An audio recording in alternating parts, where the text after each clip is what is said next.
Good morning, boys and girls, and welcome to our story time for Friday. So today I'm going to be reading you a really cool book. It's one of the books that's been nominated for Book Week. You may have looked at it or even clicked on it to have a bit of a listen and a read along on our slides that you've got for this week. So the book that we're reading is called Ellie's Dragon, and it's written by Bob Graham. Looks like a really nice story. Let's begin. Ellie's Dragon.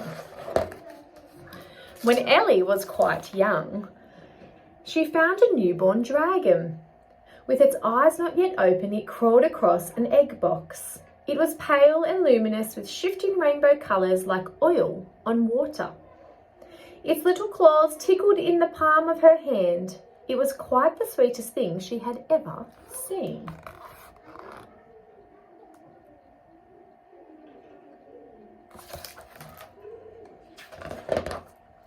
At home, she made him her bed. Scratch opened his eyes, black as charcoal. His tiny wings shivered. He was flightless as a silkworm. He wants some matches, Mummy. He wants to eat the tops off. Certainly not, replied her mum. You can't play with matches, sweetie.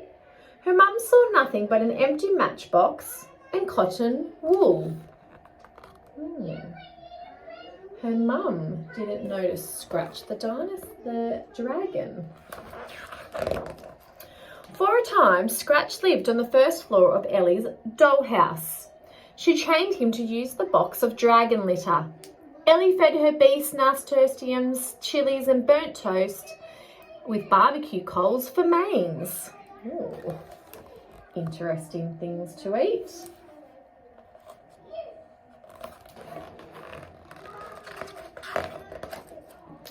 Ellie grew a little and went to nursery.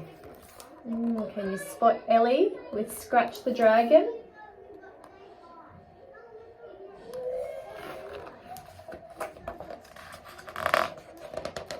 Ellie saw him. He's sweet, he said. Angie saw him too. He's gorgeous, she said. Cool, added Amber and Luke. But the teacher saw nothing.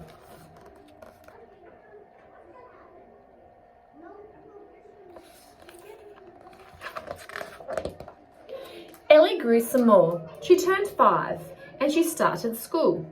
She was so excited that she forgot to take Scratch along. It clear slipped her mind. So Ellie didn't see her dragon's first flight, which was mainly downward. Poor Scratch. He just fell.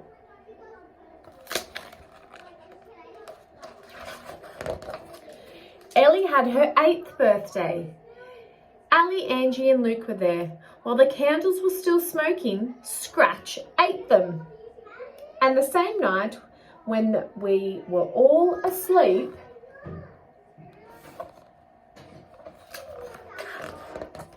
Scratch flew. Look at that. All above the city lights. Ellie's dad came to call for outings on the weekends. He never knew he had an extra passenger. Oh, scratches on the car. Or that Ellie shared her popcorn.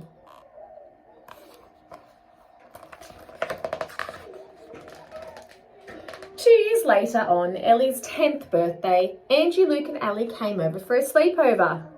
But things were changing for Ellie and Scratch. I wonder what those things that are changing are. Ellie still loved her dragon, but Scratch had way outgrown the dollhouse. So had she. Dragons breathe fire, dragons breathe smoke, dragons fly, dragons don't dance. Scratch spent more time dreaming on his fire blanket in the corner.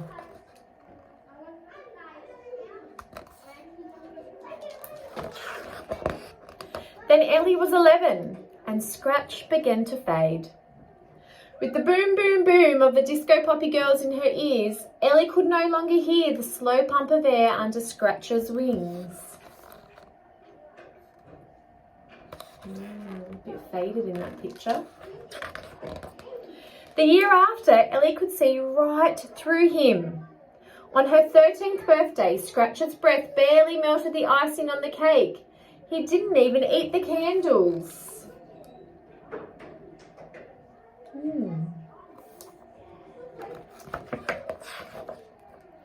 And then he slipped quietly away into the night. Occasionally, Ellie thought to look for him and almost saw the flick of a tail from the corner of her eye.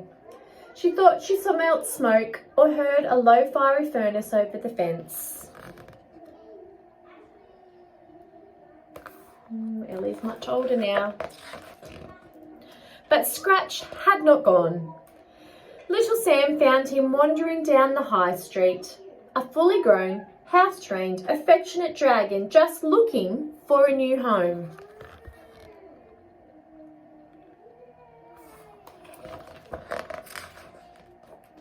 And Scratch will probably live with him for some time to come.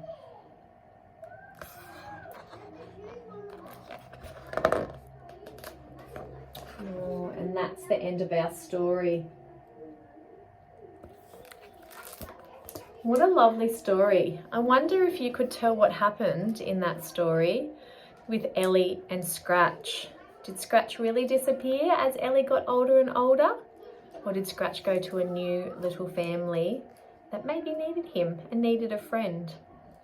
Okay, we're going to do something a little bit different today, boys and girls. Instead of doing a draw, talk, write, I've got something cool on the next slide where you just get to do some free drawing, and there might even be a cute little dragon like Scratch. Enjoy, boys and girls. You can post the picture that you draw if you would like, or just do it in your own time. Have a wonderful Friday. Bye.